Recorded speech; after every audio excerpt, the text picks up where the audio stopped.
Amélie Rikpa, bonjour. Bonjour, amis téléspectateurs. Bienvenue. Merci. On démarre par un tout premier quotidien. Et donc, un titre paru à la une de ce quotidien, c'est Info Matin, celui par lequel on a d'ailleurs fini la rubrique Quoi de neuf ce matin. Info Matin qui propose donc en manchette redéploiement du personnel à la mairie de Calavi, la SE Karine Laourou dans la dynamique de l'homme qu'il faut à la place qu'il faut. Oui, je crois que quand on suit les ambitions du chef de l'État, c'est que l'homme qu'il faut à la place qu'il faut, il n'y a pas de complaisance dans la matière. Et donc, tous ceux qui sont censés travailler pour ce gouvernement doivent pouvoir être dans la même dynamique. Et donc, quand on apprend que cette secrétaire exécutive celle de la commune d'Abomey-Calavi travaille pour mettre l'homme qu'il faut à la place qu'il faut, c'est une bonne nouvelle. Sachez un peu comment est-ce que la commune d'Abomey-Calavi est gérée depuis déjà la première mandature de la décentralisation, en commençant par les amis des chroniques de travaux, en passant par, comment vous appelez, l'ancien maire, Oussouguédé Patrice, et en passant par Georges Bada, le tout dernier. L'homme dont il vous arrive parfois d'arborer les lunettes en plateau. Et donc, en passant par Georges Bada pour venir chuter sur Angela Rondinou. Oui. Et sachant un peu, parce que quand vous vivez dans une commune, vous devez vous imprégner des réalités de cette commune, sachant un peu les réalités qui sont les nôtres dans Calavi, avec toute la pagaille qui est équestrée depuis des années, malheureusement, on ne va pas condamner ceux qui sont là aujourd'hui, mais c'est que c'est un problème qui est mal, qui est profond. Et qu'on dit quand on chute, on tombe, ce n'est pas là où vous avez renversé votre marchandise que vous regardez, mais là où vous avez trébuché. Et donc, dans une certaine mesure, il va falloir aller dans le passé pour voir comment est-ce que les positionnements au niveau de l'administration de la commune d'Abomey-Calavi avait été fait et comment est-ce que, sur quelle base les gens sont à des postes de responsabilité et qui, malheureusement, parfois, à la limite, n'ont pas le background nécessaire pour vous satisfaire.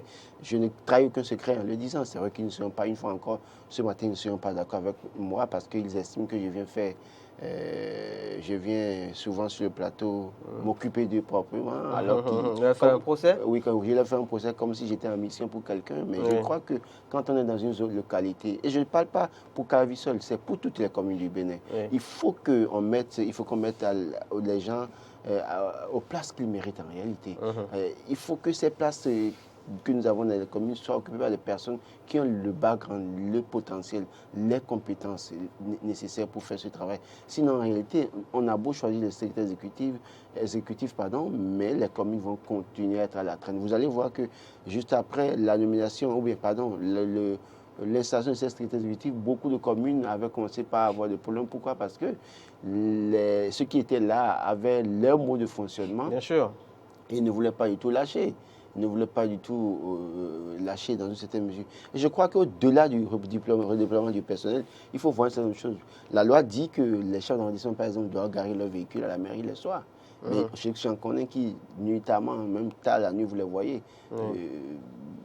bomber le torse avec le véhicule, alors qu'en réalité, c'est l'argent du contribuable dans une certaine mesure. Donc, toutes les dispositions de la loi de la décentralisation révisée dans une certaine mesure doit être appliquée à la lettre pour que nous puissions assister à une gestion efficiente et efficace des ressources de nos communes et du personnel, bien évidemment, de nos communes. D'accord. Intéressons-nous au Conseil des ministres tenu hier. Beaucoup de quotidiens en parlent ce matin. Conseil des ministres, donc 16 nouveaux marchés urbains et régionaux bientôt construits. Mais l'autre information phare, donc retenue au sortir de ce Conseil des ministres, c'est la dissolution du FAC, le Fonds des aides de la culture. Oui, je crois que quelqu'un a fait un commentaire hier par rapport à ce nouveau nom de ce fonds et de se demander se poser la question de savoir si c'est le mot développement qui se retrouve dans la nouvelle appellation qui changera quelque chose. Je crois que cette question est assez pertinente à la limite pour moi. Parce que ce n'est pas parce qu'on met développement qu'en réalité les choses iraient mieux. On sait que malgré tout, on est parti du fonds d'aide à la culture, au fonds des arts à la culture, donc on en est désormais au fonds de développement des arts de la culture. Je crois que... dans la presse, on a pu lire qu'il s'agit justement de dissolution de ce fonds des arts de la culture pour contre-performance. Oui, c'est-à-dire que des objectifs qui n'ont pas forcément été atteints en tenant compte justement du projet du gouvernement pour le sous-secteur de la culture. Vous êtes un acteur culturel. Vous savez mieux que moi qu'en réalité, ce fonds n'a pas profité pour autant à ceux qui sont les véritables acteurs, qui ont de véritables projets dans une certaine mesure. Vous savez qu'à un moment donné, il y avait une sorte de copinage au niveau de ce fonds où on donnait ça à ceux qu'on veut pour pouvoir passer par derrière pour avoir sa part dans une certaine mesure. Et écoutez, ce sont des pratiques qui ont eu cours à un certain moment. Je n'ai pas dit maintenant, j'ai voilà, dit, vous savez que voilà, par le passé, parce qu'il faut préciser. Maintenant, voilà. Oui, mais écoutez, je crois que je veux bien tenter de dire des choses sur ce plateau que je sais et qui ont été des témoins des acteurs culturels. Mais je crois que ce matin, je ne vais pas en parler. Mais je sais que si ça a été changé comme ça, c'est que des informations, vous avez dit que le gouvernement... Pour le gouvernement, il n'y a pas eu... Mais on parle de contre-performance. Contre-performance, bien évidemment. Mais dans la contre-performance, il y a des informations... Bien sûr. Qu'on a un peu pour... Et je sais que vous en avez. On en reparlera. Je sais que vous en avez. On en reparlera. Et moi, sur ce plateau, je ne vais pas en parler. C'est déjà bien. Mais seulement que il faudrait que le mot développement qui se retrouve au sein de cette appellation, la nouvelle dénomination là, que ce mot-là ait tout son sens. Et que les vrais acteurs qui ont des projets, qui contribuent au développement de la culture béninoise soient véritablement financés plutôt que de donner l'argent à la tête, en tenant compte des affinités ou en tenant compte des copinages dans cette mesure. Vivement que, en tout cas, ce changement de dénomination puisse réellement apporter du neuf dans l'industrie culturelle. Parce qu'il y a beaucoup qui ont reçu des fonds. Depuis que Patrice Talon est là, il y en a qui ont déjà reçu les fonds. Bien sûr. Et allez y chercher ceux qui en ont fait et qui ont encore déposé des dossiers pour encore prendre de l'argent. Je ne vais pas dire plus. Et je sais qu'ils ont l'information. Vous savez que vous pouvez aussi, justement, aller déposer un dossier. Constituer un dossier pour un projet et aller le déposer. Oui, surtout qu'il y a désormais le fonds de bonification aussi qui vient un peu pour changer. Je sais que je peux le faire, mais ce n'est pas pour autant. Moi, j'ai ma tête ailleurs pour d'autres projets. D'accord. Il faut laisser la culture aux véritables acteurs de la culture pour qu'ils aient les moyens. C'est parce que justement, quand vous me dites que je peux déposer un projet, c'est ça le problème. Non, mais parce que je vous sais aussi culturel. Oui, je suis, mais oui, tout le monde, c'est pas parce que tout le monde parle culture que tout le monde est culturel pour aller demander un fonds. C'est malheureusement ce qui se passe et qui fait que le fonds ne va pas véritablement à ceux-là qui sont dédiés à utiliser ce fonds pour se développer, pour donner une identité culturelle au Bénin. D'accord, de toute façon, comme je l'ai dit, n'importe qui se retrouve, n'importe qui se lève le matin, parce qu'il parle de Tchenkoumène quelque part sur un plateau, va dire qu'il est acteur culturel, aller déposer un projet. Et on sait au fond qu'il ne va pas travailler avec ces fonds pour ce projet-là, mais parce qu'il y a une sorte de copinage, et puis après, quand il prend les fonds, on sait comment ça se passe. De toute façon, on en reparlera, on fera un plateau spécial dans les tout prochains jours, que sur Matin d'Éden ou sur d'autres tribunes. Poursuivons, restons avec le quotidien Dynamisme Info qui parle ce matin d'assistance aux sinistrés des inondations. On est là en plein dans le social, promu par le gouvernement de la rupture et par donc son maître à penser, Patrice Talon. Et la mise en garde donc, de Dynamisme Info ce matin, Laurent Roland Toneniquès, donc assistance aux sinistrés des inondations. Attention au détournement, Talon ne s'amuse pas. Oui, je crois que quand on dédie un fonds pour ceux qui sont en difficulté, les gens doivent pouvoir avoir la compassion nécessaire. On sait que par le passé, pour ces fonds, les gens ont eu le culot de détourner l'argent qui est destiné à sauver ou à aider des gens qui sont en difficulté. Je crois qu'il faut arrêter ça. Et ceux qui seront pris, moi je veux donner peut-être un élément à la criette, ceux qui seront pris pour des fonds aussi sensibles là, il faut leur donner 50 ans ou 40 ans. Je crois que ça va décourager. Parce que vous êtes bien portant. Vous avez un abri, vous n'êtes pas en difficulté. Vous êtes même directeur quelque part, vous n'avez quelque part. Ou chef de service quelque part, vous met là. Les gens sont dans leur localité, dans leur maison, mais ils ont été délogés par les eaux, sont en difficulté. Vous voyez là. On parle de 40 communes inondées qui devraient donc bénéficier. Regardez, je ne sais pas si vous avez vu la vidéo.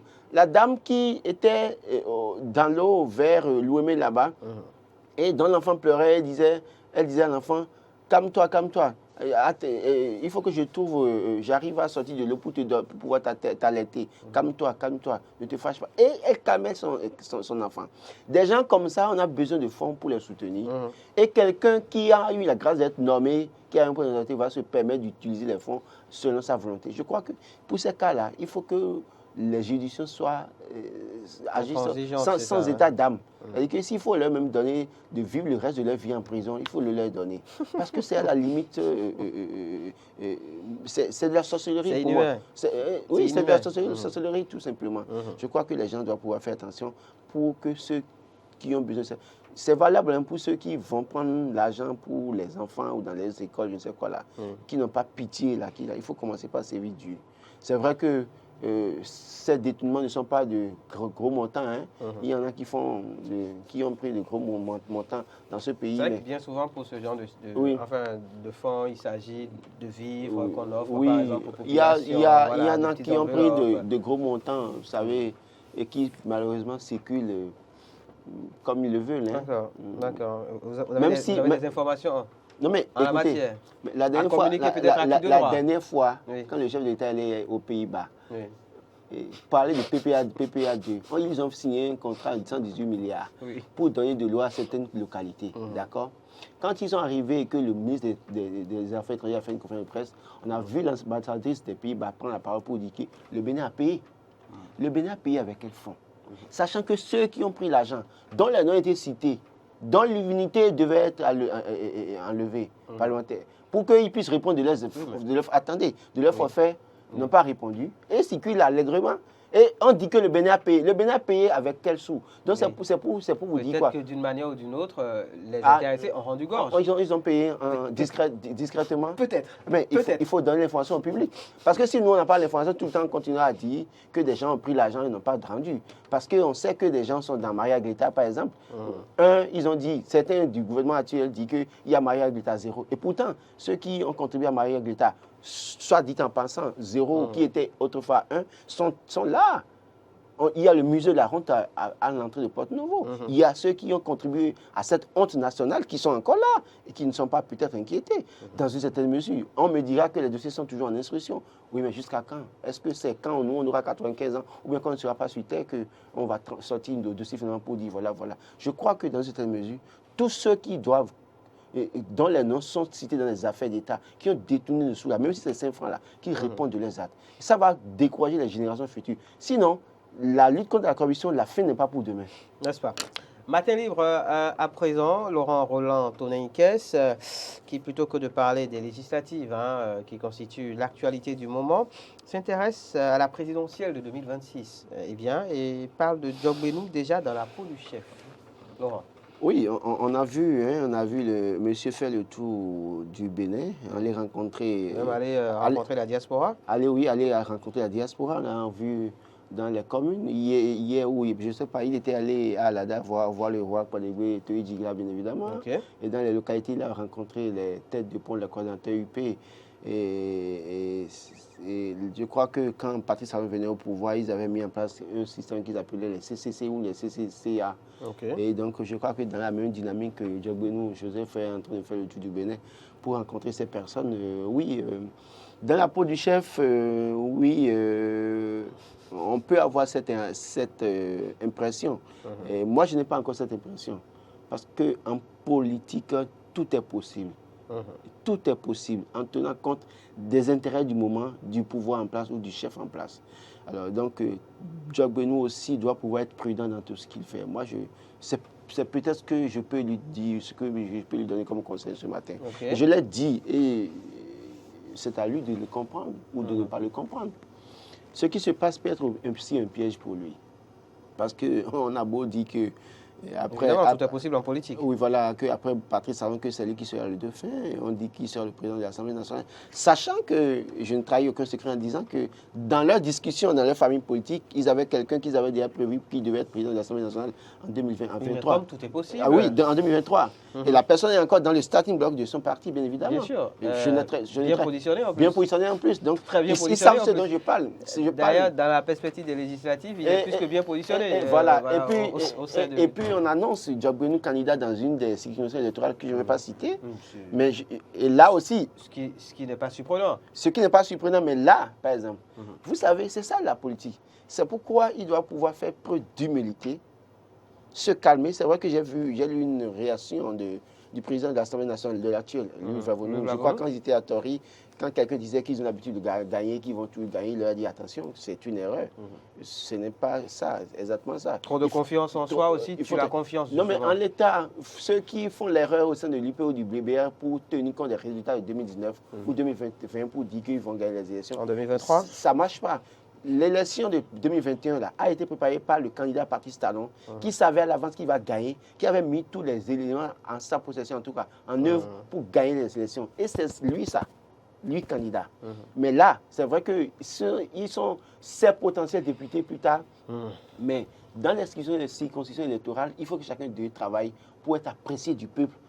Au vu de ce qu'il a pu investir par le passé, ce qu'il entend faire quand il sera député et ce qu'il est réellement lui-même le personnalité. Mais parce qu'en fait, vous savez, j'ai comme l'impression que certains acteurs politiques aujourd'hui vendent la peau de l'us avant de l'avoir tué. Alors qu'en réalité, c'est trop vite aller en besogne. Le peuple béninois surprend parfois. Le peuple béninois surprend parfois. Quand les gens, j'ai comme l'impression que les gens ont parfois une mémoire assez courte, mais il faut qu'ils fassent un feedback vers le passé pour voir toutes les fois où ceux qui sont censés être opposants, ceux qui sont au pouvoir, sont censés rafler tous les sièges, se sont retrouvés en difficulté. Et donc, l'Union progressiste aujourd'hui, Diaboune dans la peau de chef, doit pouvoir faire attention. Il n'est pas encore chef.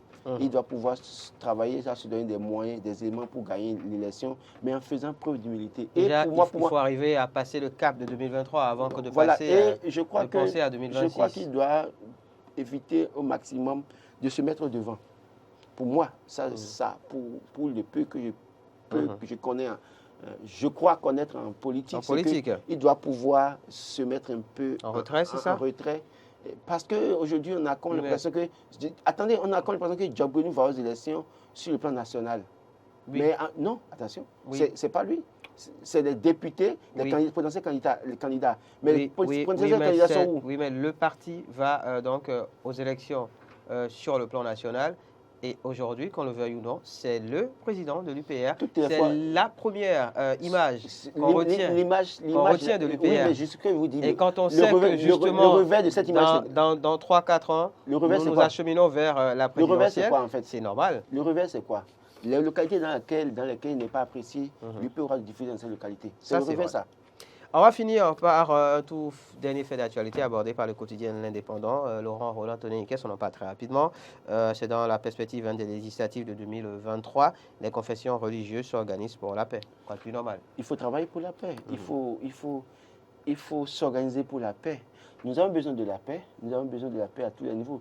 Je me rappelle qu'à la veille de 2021, quand j'étais allé à Saverne pour faire des reportages, j'ai rencontré beaucoup de personnes, des chasseurs, même des jeunes qui avaient fait des casses au cours de 2019, qui ont pris la parole, qui se sont prononcés, je crois que la vidéo est toujours là, qui ont dit clairement qu'ils ne voulaient plus faire de violence.